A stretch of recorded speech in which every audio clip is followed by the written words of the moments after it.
¿Qué tal? Buenas tardes. La verdad que hoy creo que en tiempo récord vamos a alargar el curso y bueno, la verdad que es un placer ver que la concurrencia a este seminario de capacitación es tan abundante aquí en la sede y esperemos que la misma repercusión pueda tener en el resto de la provincia de Buenos Aires, porque este año hemos logrado a través de la tecnología de la que dispone el Colegio de Arquitectos de la provincia de Buenos Aires, estar, brindando esta misma capacitación al resto de la provincia. Obviamente que es muy probable que no todo lo tecnológico nos salga a la perfección, pero bueno, son cosas que iremos puliendo, con el correr del tiempo. Lo cierto es que este seminario internacional de introducción a la patología de la construcción no es la primera vez que se dicta en nuestro colegio distrital y es a partir de la asociatividad que muchas instituciones hemos logrado a través del tiempo y en los cuales el rol de nuestra Universidad Nacional de Mar del Plata, a través de su Facultad de Arquitectura y a través de la cátedra que conduce la arquitecta Falabella, han logrado con la Universidad de Sevilla y la intervención de otros organismos internacionales la posibilidad de dictar este tipo de capacitaciones en Argentina, aquí en Mar del Plata particularmente, y también en Sevilla, en España, brindando un intercambio no solo de docentes, sino también de estudiantes y de profesionales. Así que la verdad que poder capitalizar estas experiencias, trasladarlas al ámbito, cuando menos, de nuestra actividad profesional, y que el Colegio de Arquitectos de la provincia de Buenos Aires, particularmente nuestro distrito, el Distrito 9, pueda captar ello y transferírselo a sus matriculados, cierra un círculo que nosotros denominamos virtuoso en la transferencia de conocimiento. Hola Jessy, si querés pasar a sentarte. Cierra un círculo que denominamos virtuoso en lo que debiera ser la formación continua, la preparación continua de nuestros graduados.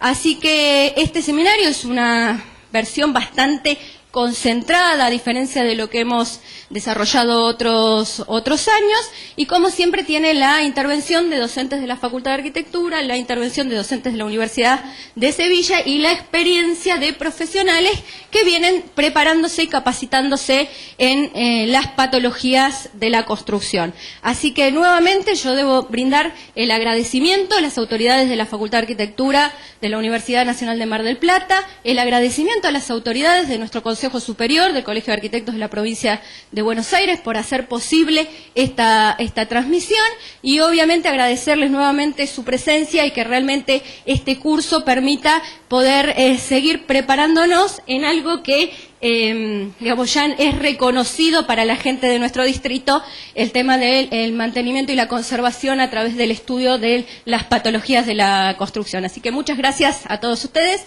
Los dejo con la arquitecta Falabella, que va a ser la primer disertante. Gracias. Muchas gracias.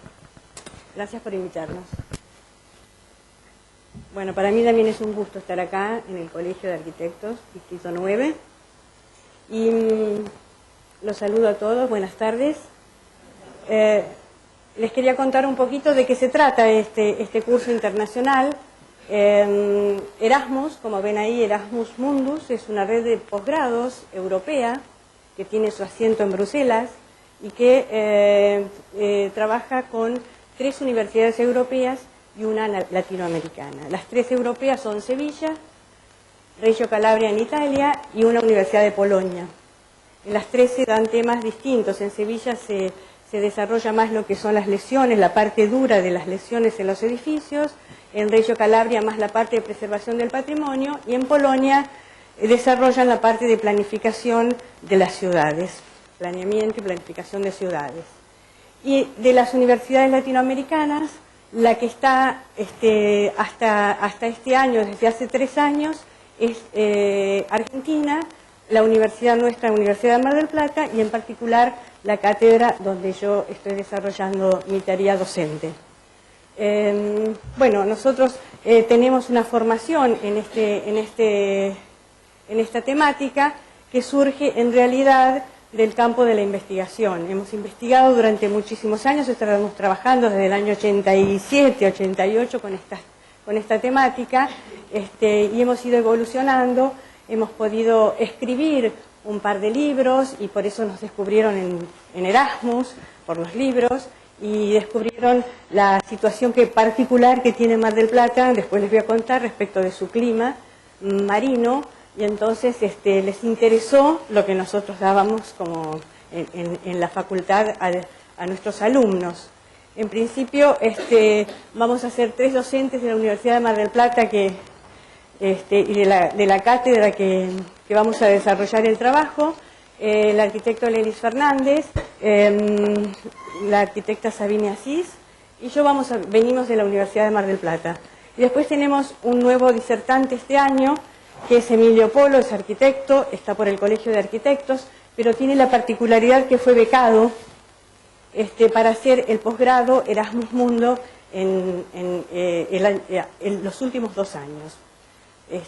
A raíz de que él estaba haciendo la materia de posgrado nuestra de capacitación, que se hacía en ese momento solamente en la facultad, entonces hizo un trabajo muy particular, nosotros lo presentamos en Erasmus, ganó él y Florencia Mantero ganaron la beca y bueno, y pudieron desarrollar sus estudios ahí. Así que podemos decir, estamos muy orgullosos de tener nuestros primeros becados y formados en un posgrado, en un magíster en realidad.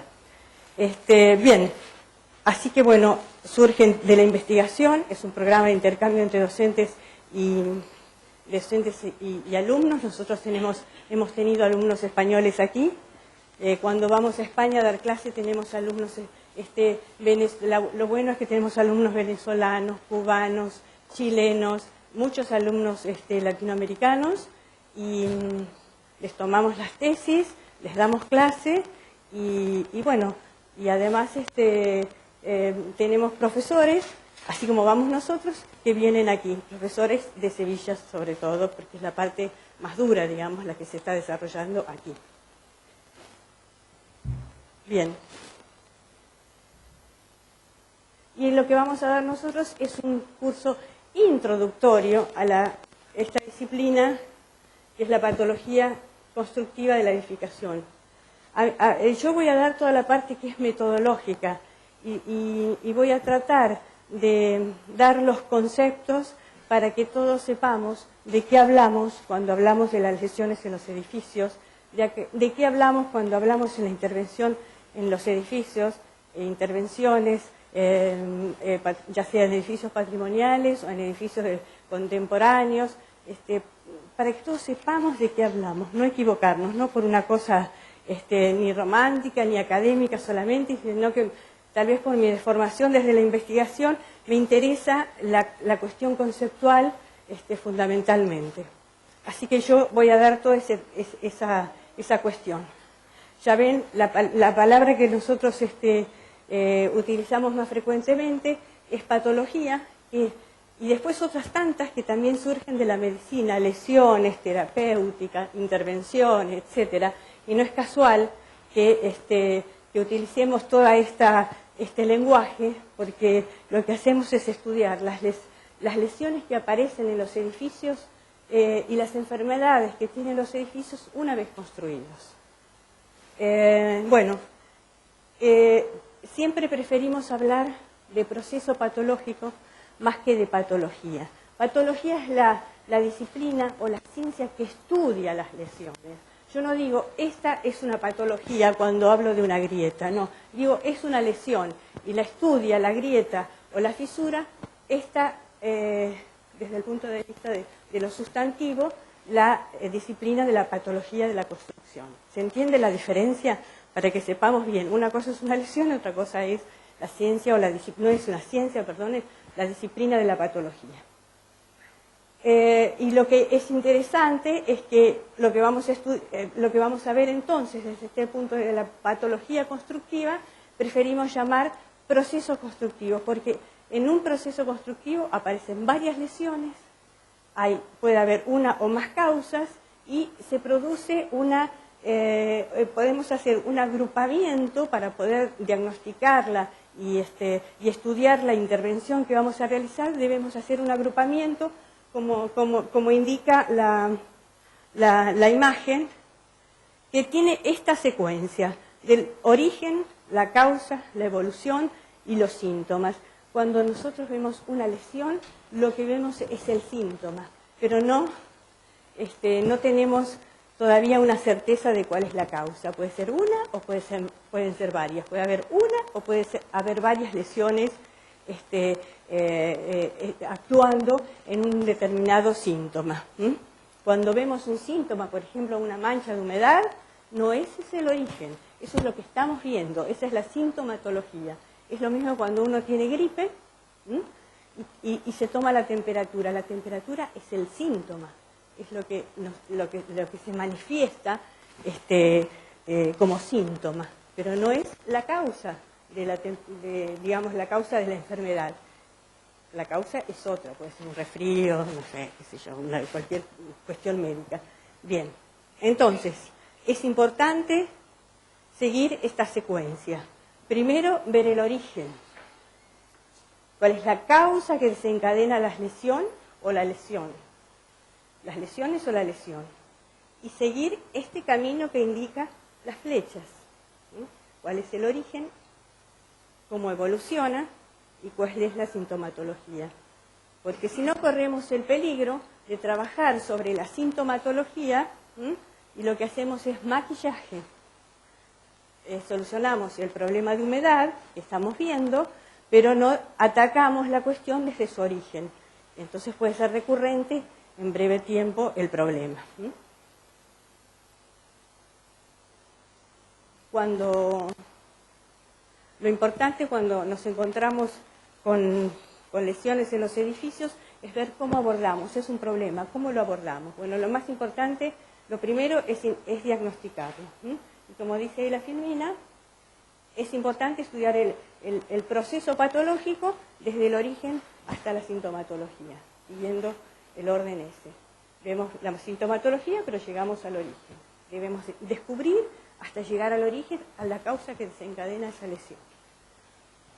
Establecemos una secuencia de reparación que en todo el proceso patológico, desde el origen hasta el síntoma, porque puede haber varias partes del edificio involucradas en una determinada lesión.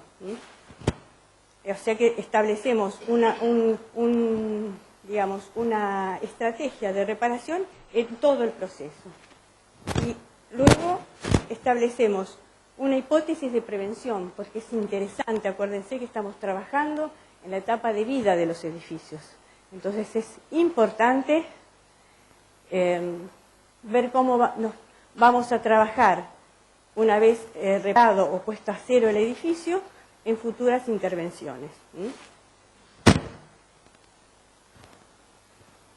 Bueno, toda esta temática tiene un campo, digamos, tiene una concepción y unos fundamentos y una justificación de por qué hay que estudiar esto, ¿no? Y bueno, y eso es lo que tiene que ver con el significado social y económico de lo que significa conservar, yo estoy haciendo lío, lo que significa conservar el parque edilicio, ¿no? Nosotros somos un país relativamente nuevo y en estos aspectos por muchos años, hasta la crisis del 70, la crisis económica del 70, los edificios eran tenidos en cuenta eran más considerados como si fueran artefactos que una vez construidos se permanecían inmutables a lo largo del tiempo, ¿no es cierto? Y sin embargo, todo lo nuevo envejece con el paso del tiempo y todo lo nuevo, a medida que pasa el tiempo, hay que intervenir para poder mantener el valor económico y social que tienen los edificios en tantos recursos ya instalados en el territorio. Existen una serie de temas que vinculan la patología, esta disciplina de la patología constructiva y las lesiones con la conservación del mantenimiento. Por eso son dos cosas que damos juntas. También me interesa cuando pensamos en la vida de un edificio, si este es el periodo de construcción, todo esto es el periodo de uso del edificio. Un edificio puede durar 40, 50, 60 años o más. Y es durante ese tiempo que nosotros debemos hacer operaciones e intervenir durante ese tiempo para poder mantener ese techo económico y social y las condiciones de habitabilidad que son necesarias. En realidad esta curva no es así, es una curva en términos de costos, que son los que medimos de este lado, es una curva que tiene picos, ¿no? Bueno, cuanto más suaves sean esos picos, es mucho mejor para el que va a vivir en ese edificio, el que lo va a usar, porque si no nosotros los arquitectos depende de qué edificios diseñemos, estamos condenando a los usuarios, a los pobladores, a vivir en edificios que son muy caros de mantener, porque son muy costosos las estructuras de los costos de los edificios, ¿no? El funcionamiento y las operaciones que se deben realizar para mantener el valor de los edificios. Bueno, nosotros podemos tener varias estrategias cuando hablamos del periodo de uso de los edificios, varias estrategias que tienen que ver con esto de la conservación. Significa guardar con cuidado desde el punto de vista digamos, del diccionario. Pero cuando hablamos de los edificios es guardar con cuidado esos recursos que a generaciones les cuestan mucho y que debemos guardarlos para generaciones futuras, entendiendo a los edificios como recursos ya instalados en el territorio. Y esto lo digo y pongo mucho énfasis en esto porque por muchos años y hasta la década del 70 también era preferible cortar cintas e inaugurar edificios y no mantener lo que teníamos. Por eso permanecían los edificios casi como artefactos a los cuales no les pasaba el tiempo. Bueno, y después estas otras palabras, preservación, son tareas muy particulares en edificios que tienen un valor patrimonial, cultural, muy particular. A veces el costo de la intervención supera las cuestiones económicas, pero como es un edificio que tiene mucho valor desde el punto de vista simbólico o cultural, no interesa tanto. Pero ahí se realizan tareas de las llamadas restauración. Es distinto al mantenimiento de los edificios de obra civil comunes o contemporáneos. Bueno, la rehabilitación.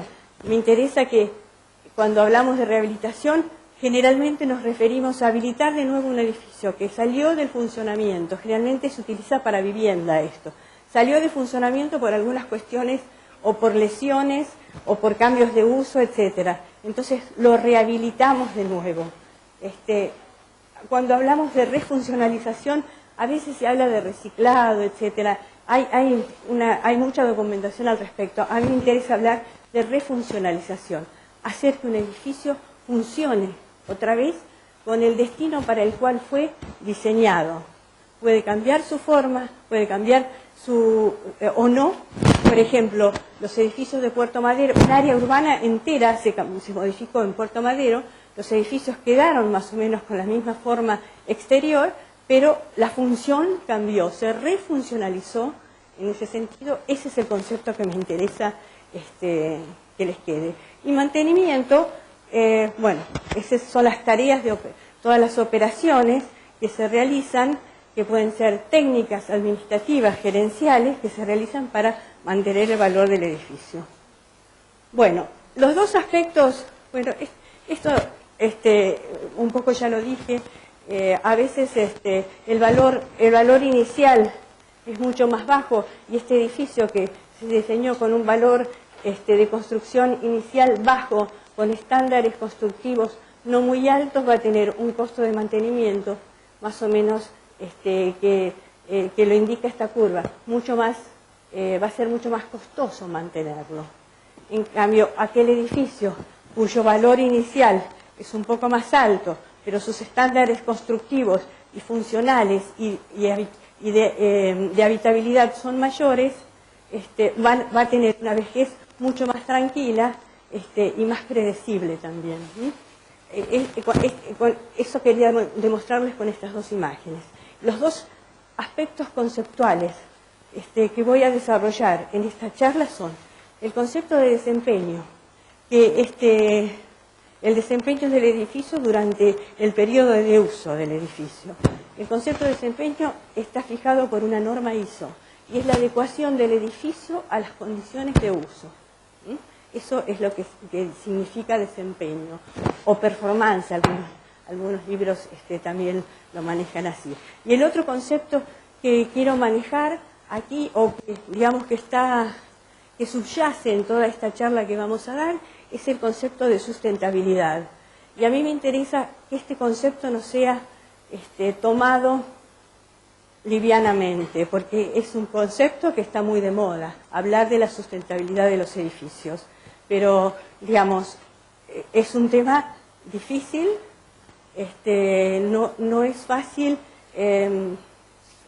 no es fácil hacer que nuestros edificios, los edificios que diseñamos, sean sustentables a lo largo del tiempo, en tanto recursos.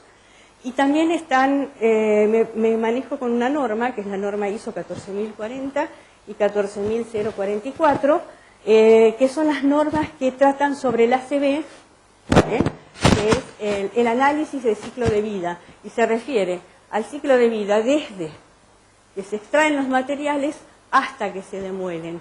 Entonces, esto también se demuele el edificio, esto también es casi un nuevo paradigma, digamos, después de las crisis económicas que hemos tenido, sobre todo en los países desarrollados les ha ocurrido esto. Nosotros todavía tenemos algunas dificultades en el tratamiento del tema, pero los países desarrollados saben muy bien de qué se trata y ya están aplicando los análisis del ciclo de vida, desde la extracción de los materiales hasta el reciclado de la demolición del edificio. Bien, entonces esos son los dos grandes conceptos que voy a utilizar. Otra de las cuestiones que hizo bastante difícil que se entendiera este concepto y que amplió casi el campo del arquitecto, ¿no?, hacia estos otros nichos, ese fue uno de los impactos más importantes, además del impacto económico que tuvo la crisis que comenzó en los 70 con la crisis del petróleo. En realidad fue mucho más amplia, hizo que nuestra profesión también se diversificara de alguna manera. En general, en todo el sector de la construcción le pasó eso, atendiendo estas cuestiones. Y otro de los grandes cambios que hubo fue entender el proceso de producción de los edificios como un proceso continuo y como un proceso de etapas que realimentan las otras etapas. Poder contarles a los que diseñan los edificios las cuestiones que encontramos desde el uso de los edificios es muy interesante porque realimenta el proceso de diseño. Eso es si se puede ver el proceso de producción de los edificios de esta manera, creo que es muy interesante, la consideración de proceso continuo. Bueno, y estas son algunas cuestiones también sobre las cuales me gustaría ponerme de acuerdo con ustedes respecto de lo que significa, y es el concepto de vida útil, que es el menor tiempo que puede durar física y económicamente un edificio, siempre y cuando haya tenido un buen mantenimiento. Si no tiene un buen mantenimiento, vamos a tener una vida útil del edificio relativa, no sabemos muy bien cuál. Y el otro es el concepto de obsolescencia, que es el término de la vida del edificio. Y esa obsolescencia, bueno, puede ser física, funcional, económica, tecnológica, pero esto en realidad, yo el PowerPoint lo voy a dejar, voy a pasar rápido porque si no me corre Emilio Polo, que viene después de mí. Bueno, el concepto de desempeño en realidad ya fue, si bien hay una norma ISO que lo considera desde el 84, también Gerard Blacher, que Gerard Blacher es un autor que trabajó sobre las exigencias que deben cumplir los edificios y las clasifica en exigencias de habitabilidad, que son las psicológicas, fisiológicas, sociológicas, exigencias económicas que tienen que ver con la durabilidad y los costos del edificio. Un trabajo realizado en el ITP de Brasil, el Instituto de Pesquisas Tecnológicas en San Pablo, logró que determinar desempeños críticos y mínimos para vivienda. Críticos y mínimos porque los desempeños que dice la norma son 14. De esos hay unos que no pueden dejar de estar en los edificios, sobre todo en los edificios de vivienda. Y son estos: exigencias de estabilidad y seguridad estructural, exigencias al fuego, exigencias de estanqueidad al aire y al agua, exigencias de confort higrotérmico, exigencias de confort acústico y exigencias de durabilidad. Un edificio debe ser durable, ya no podemos hacer edificios que duren o que sea muy costoso que duren.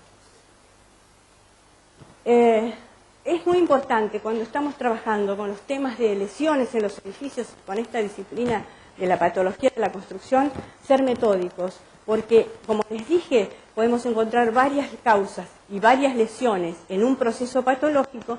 Si no somos metódicos, podemos salir disparados y podemos equivocarnos en lo que estamos diagnosticando y cómo estamos interviniendo. Por eso, otro de los conceptos que me interesa y que debemos tener en cuenta es entender el edificio como un sistema, como partes que se relacionan. Esas partes que se relacionan están inmersas en un medio natural. Hoy no se entiende el edificio como en el siglo XIX, que no estaba inmerso en un medio natural. Está en un determinado lugar que tiene determinadas características culturales, simbólicas, económicas, climáticas, etcétera. Bueno, y lo que dice la norma ISO, que divide el edificio en subsistemas o esas partes, entendido por sistema estructural, periférico horizontal, que serían todos los planos horizontales, solados, cubiertas, etcétera. Periférico vertical serían las paredes exteriores o lo que llamamos envolvente. Subsistema interno horizontal, las paredes interiores. Vertical, esto se trabajó mucho cuando aparece la industrialización sutil o la industrialización que desarrolla mucho Sala Serrano en Europa, ahí por la década del 80. Y bueno, y cada uno de estos tiene su conceptualización o sus partes. Cuando hablamos de su sistema de instalaciones, hablamos de cada una de las instalaciones que son necesarias cada vez más para lograr el confort en nuestros edificios. Lo otro que yo quiero ponerme de acuerdo con ustedes es que es una lesión. Es esa manifestación que se observa en un problema constructivo. Lo que veo es el síntoma, es el efecto final de un proceso patológico. Es en lo que se desencadena el proceso patológico. Y es el punto de partida del estudio. Yo voy a partir de la mancha de humedad y voy a entrar a todos los subsistemas que están involucrados y voy a ver cuál es la causa. Voy a hacer el camino inverso, ¿se acuerdan? Bueno, la lesión puede ser primaria o secundaria, según como aparezca en esa secuencia temporal que debemos recorrer. La primaria es la que aparece en primer lugar en la secuencia temporal, es la manifestación que vemos, y la secundaria aparece como una consecuencia de una lesión anterior. Todo esto, fíjense ustedes, tiene una fuente, no es un invento nuestro, lo sacamos de estudiar distintas bibliografías, y esta es la que nos pareció más adecuada para lo que estamos viendo. Clasificamos las lesiones en tres grandes familias: lesiones físicas, lesiones mecánicas y lesiones químicas. Es importante clasificarlas para saber luego, saber qué es lo que está ocurriendo y qué es lo que tengo que hacer para intervenir. Dentro de las físicas están las humedades, la erosión y la suciedad. Dentro de las mecánicas, todo lo que tiene que ver con deformaciones, pandeos, alabeos, desplomes, etcétera, flechas. Las grietas, mi compañero después le va a hablar de grietas, yo no voy a hablar de grietas en esta clase, por cargas o por dilatación y contracción, generalmente por cuestiones térmicas, diferentes coeficientes de transmitancia térmica de los materiales que han sido ensamblados o unidos en obra. Las fisuras, que pueden ser del soporte o pueden ser del acabado o del revestimiento. Los desprendimientos, las erosiones, y dentro de las químicas tengo las eflorescencias, pueden ser eflorescencias cuando son superficiales, en la cara superficial, que se producen en procesos de secado y humedad en procesos continuos de secado y de humedad, las sales que contienen el agua del amasado y que contienen algunos materiales se cristalizan. Si se cristalizan en la superficie del material, se llama eflorescencia y se manifiestan como cositas peludas blancas. Esos son eflorescencias, son manchas salitrosas, blancas.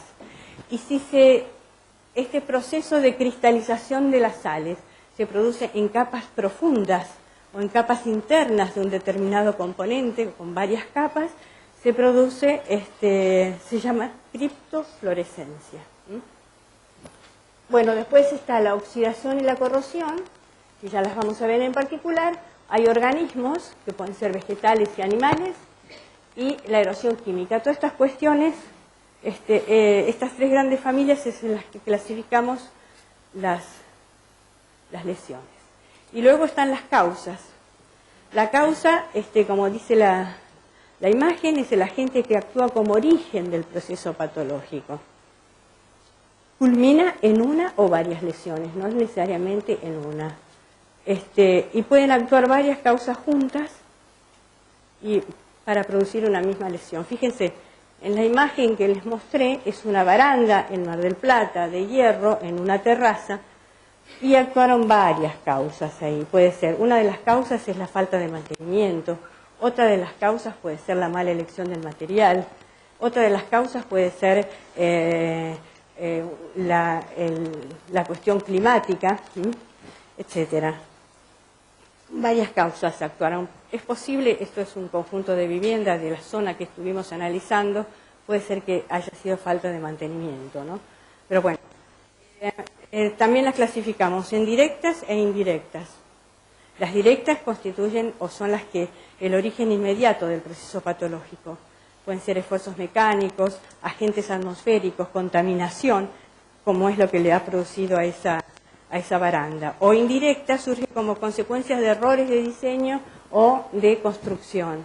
Entonces, con las directas se potencian y producen lesiones de distinto tipo. También se clasifican en 4 familias de causas: físicas, mecánicas, químicas y lesiones previas. Y bueno, y ahí las clasificamos. Las físicas son los agentes atmosféricos, generalmente la lluvia, el viento, las humedades, que esas las vamos a ver en particular, y después las mecánicas, que son en general todos los esfuerzos mecánicos, y las químicas es todo lo que es contaminación ambiental, humedades, las sales contienen los materiales, como les dije, o el agua del amasado, y las lesiones previas también son las humedades, las deformaciones, puede haber lesiones previas, grietas y fisuras, desprendimientos y la corrosión, que si bien la corrosión es una lesión química, fíjense ustedes que generalmente la corrosión, como lo vamos a ver después, es un proceso que encadena oxidación y corrosión, las dos cosas. Generalmente se dan así en secuencia. Y bueno, y estas son las indirectas, que tienen que ver con aquellas que tienen su origen en el proyecto, porque ha sido mal elegido el material o el sistema constructivo, o por la técnica que se empleó no es la correcta para un determinado material, porque ahí puse diseño constructivo, porque el diseño de un determinado encuentro de dos subsistemas o de dos partes de un edificio no es el más adecuado, lo que llamamos detalle constructivo, no ha sido bien resuelto y desencadena una lesión. Puede ser falta de control también en la ejecución de la obra que estemos considerando. Bueno, cuestiones del material, defecto de fabricación, materialización defectuosa, etcétera. Y después mantenimiento, porque puede haber un mal uso del edificio, puede haber falta de mantenimiento o puede haber ausencia constante del mantenimiento. No ha habido un mantenimiento cíclico, preventivo, constante, etcétera. Pero a veces se hace un mal uso del mantenimiento o puede haber habido un cambio de destino y eso también produce algunas lesiones. Por eso hay que tener en cuenta cuando uno hace